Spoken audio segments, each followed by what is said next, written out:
ევროკომისიის პრესპიკერი ანიტა ჰიპერი ქართულ ოცნებას ევროკავშირის წინააღმდეგ დეზინფორმაციის გავრცელებაში ადანაშაულებს. საუბარია წერილზე, რომელიც დღეს სამთავრობო მედიამ გავრცელა და რომლის ავტორიც მათივე მტკიცებით ევროკავშირის ელჩი პაվել ჰერჩინსკია. წერილის შინაარსი ოცნების წევრებმა პროპაგანდისთვის გამოიყენეს და თქვეს, რომ საქართველოს ევროინტეგრაციის პროცესი რეალურად არა კობახიძის 2024 წლის 28 ნოემბრის განცხადების შემდეგ, არამედ ოცნების პრემიერის განცხადებამდე 5 თვით ადრე ევროკავშირის გადაწყვეტილებით შეჩერდა. ამის დასამტკიცებლად სამთავრობო მედია წერილში მოყვანილ ევროკავშირის დასკვნის თარიღს უსვამს ხაზს. ჰერჩინსკი ქართული ოცნების საგარეო საქმეთა მინისტრის მოადგილეს 2025 წლის 5 ნოემბრით დათარიღებულ წერილში წერს, რომ საქართველოში არსებული განსაკუთრებული გარემოებების გათვალისწინებით და 2024 წლის 27 ივნისის ევროპულის საბჭოს დასკვნების თანახმად, რამაც საქართველოს ევროკავშირში გაწევრიანების პროცესის ფაქტობრივი შეჩერება გამოიწვია, საქართველოს მონაწილეობა შემდეგ ევროკავშირის დაფინანსებულ რეგიონულ პროექტებში შეჩერდა. ბრალდებების პასუხად ანიტა ჰიპერმა დღეს თქვა, რომ ქართული ოცნება ამ გზით ცდილობს ევროკავშირი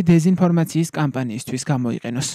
ჩვენ ხედავთ ფაქტებიდან ყურადღების გადატანის მორიგ მცდელობას. უკვე მიჩვეულები ვართ საინფორმაციო პროპაგანდას ხელისუფლების მხრიდან, ამიტომ მოდით ფაქტებს სიცხადე შევძინოთ. უკვე 2024 წლის ივნისში ჩვენ გვქონდა ევროკომისიის დასკვნა, რომელიც კიდევ ერთხელ იმეორებდა საქართველოს უკუსლას დემოკრატიის გზაზე და რომელიც ასრულებდა პირველ გამოსაფხიზლებელ მოწოდებას საქართველოს ხელისუფლებისთვის, რომ შეეცვალათ აღებული კურსი. მაშინაც იგივე ქართული ოცნების მთავრობა იყო, იგივე პარტია იყო უმრავლესობაში პარლამენტში. იმის ნაცვლად, რომ შეცვლილი იყო დემოკრატიისთვის მსგავსი დესტრუქციული ქმედებები, ჩვენ მხოლოდ ვხედავთ, რამდენად მწვავდება ეს ქმედებები ოპოზიციონერი ლიდერების დევნით, ჟურნალისტების დაპატიმრებითა და მშვიდობიან პროტესტანტებზე თავდასხმით. ასე რომ 2024 წელს ჩვენ გვქონდა ევროპული საბჭოს დასკვნა, ოქტომბერშიც და დეკემბერშიც. ამ კვირაში ვნახეთ გაფართოების ანგარიში და ყველა ამ ქმედების შედეგია ის, რომ საქართველო ახლა კანდიდატი ქვეყანა მხოლოდ სახელადაა.